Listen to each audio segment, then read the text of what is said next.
Hello, everybody. Welcome back. Now, karma is a really huge topic, and it's possibly the most misunderstood topic in the West. Because in the West, we kind of have this idea of karma as being like a punishment. Something bad happens, and it's like, oh, that's your bad karma. And we're not talking about karma in that sense. So I really want to clarify here what is meant by karma, to the best of my ability, what is meant by karma in the Tibetan tradition. Before we start, remember to subscribe to this channel so you don't miss any updates, and to like and share. Click the link to download your free guide, your essential guide to soul astrology, and that will really help you to understand soul astrology a little bit better. And you can read about the 12 zodiac signs and their soul-centered meanings in more depth in my book, Soul Astrology, how your rising sign reveals your soul path and life purpose. Okay, so let's begin. Now, karma is a really huge topic, and it's possibly the most misunderstood topic in the West. Because in the West, we kind of have this idea of karma as being like a punishment. Something bad happens, and it's like, oh, that's your bad karma. And we're not talking about karma in that sense. So I really want to clarify here what is meant by karma, to the best of my ability, what is meant by karma in the Tibetan tradition. And they do say in the Tibetan tradition that really only the Buddhas and Bodhisattvas and higher holy beings can understand karma. So we'll just have to give it our best shot, given that we're not enlightened Buddhas yet. But they make a distinction. So in esoteric astrology and soul astrology, we're talking about the distinction between personality and soul. And so that's one very simple way of thinking about karma. So we can think of karma as everything we've learned, everything we've accumulated in this and past lives, whereas our soul is our pure essence. So our karma is everything that gets laid on top of our pure essence.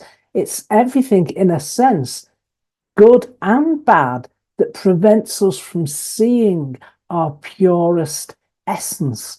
So our purest essence is our divinity. It's love. It's who we are at our core. It's that part of us that is connected to God, the universe, that greater universal consciousness out of which we arose and into which we will return. Before our soul set out on its journey through the 12 zodiac signs, we were living in this ocean, this pure ocean of pure consciousness. And that's our essence. That's who we are. So our karma is our conditioning. It's everything we've learned, everything we think about ourselves, our habits, our tendencies from this and all of our past lives. So I often use the analogy of the snowball. So if we think about a snowball, if you've ever made a snowman, those of you that live in countries, or if you've ever experienced snow, you start off with pure snow, just the pure clear snow, and you make a snowball, and then you roll that snowball around and around and around so that it gets bigger and bigger and bigger and picks up more and more snow. And during that process, we pick up leaves and twigs, a bit of dog poop, anything else that's lying around, stones, sand, grit. And so as it gets bigger and bigger, our snowball isn't very clean and pure anymore. It's accumulated a lot of stuff. And we can think of ourselves, our entire energy field, as being like that snowball, in the sense that we started off with a very pure, clear essence that is still here at our heart. It's still right here as our innermost being, but it's been overlaid with lifetimes and lifetimes and lifetimes of stuff that gets laid on top of it so that we're no longer able to see ourselves as pure. We've completely lost sight of our pure essence. And that's a way to think about karma in the sense of reincarnation as well. Because our energy field in the Tibetan system, esoteric astrology and soul astrology, we talk about reincarnation. We talk about our essence, our soul, as rolling over from one lifetime to the next. And with it, it brings all of the layers, all of the conditioning, everything that's been laid on top of it actually comes with us into our next life. And then in soul astrology, when we look at our horoscope, we're kind of looking at a snapshot of our energy field that was taken at the time of our birth. And so aside from our essence, our soul, the purest essence of who we are, everything else in our chart is karmic, the good and the bad, because everything else is stuff we've picked up, we've gathered, we've accumulated in our energy field over many lifetimes. Even the fact that you're born into a human body with a human brain and a human family and a human society, even that is karmic, they say in the Tibetan system. The fact if you were born as an ant or a bee or an elephant or a dolphin, that would be karmic. It would be karmic connections because everything is matching frequencies and like attracts like. So the kind of rebirth that we get, the kind of family that we're born into is karmic because it's a vibrational match. It matches our frequency. It matches something that's pre-existing in our energy field. And so we're born into a similar energy field. It's a lot to get our heads around. And so Thich Nhat Hanh in the handout in the lesson, there's a quote from Thich Nhat Hanh saying that karma is action, but it's not just the action; it's also the result of our action. So that kind of hints at there's a more long-term effect.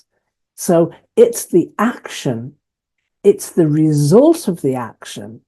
And it's also the tendency to repeat the action.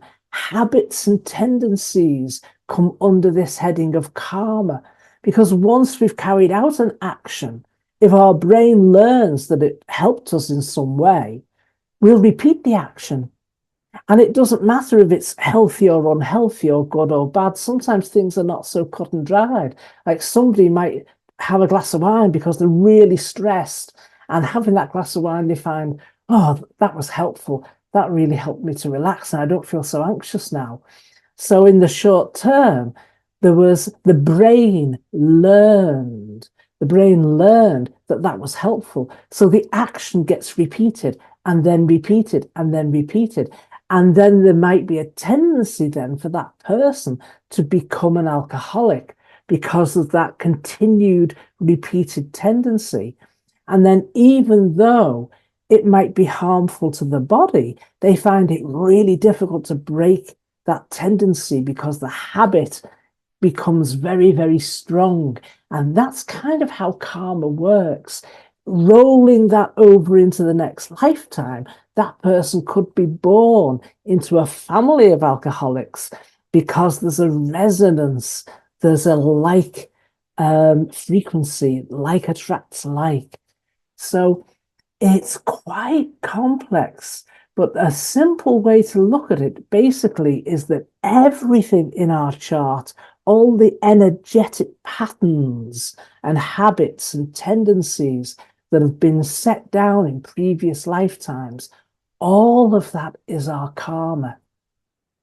The only thing that isn't our karma is that purest essence of who we are. And that purest essence, they say, is indestructible. It's never affected by all of this conditioning and layering. It's never affected. So we can take heart, we can become encouraged in our spiritual seeking, in our spiritual path, by the fact that that core of who we are at our essence, that never changes. That can never be contaminated by all of these karmic layers. And so in soul astrology, what we're doing is we're working to awaken.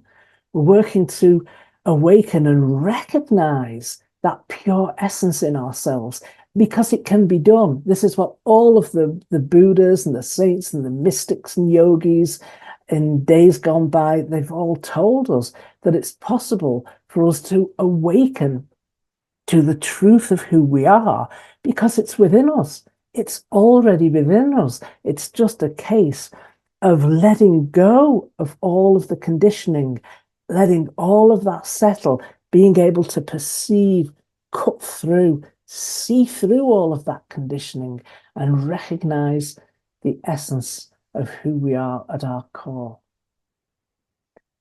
And so that's why the meditation, the type of meditation that we take in this approach, is the meditation of non-doing. Because what we're wanting to do is we're wanting to let go of all of the different reactions, all of the different tendencies to do something. And when they all settle, we can settle in and relax into the essence of our being, the essence of our true nature. Relaxing into our true nature. That's the true path of spiritual awakening. Remember to click the link below to download your free guide and learn more about soul astrology. And when you're ready to go deeper, have a look at my book, Soul Astrology: How Your Rising Sign Reveals Your Soul, Path and Life Purpose. That tells you a lot more about the soul purpose of each of the 12 signs. I hope you've enjoyed this video, and if you love soul astrology, remember to like and share and subscribe to this channel. See you next time.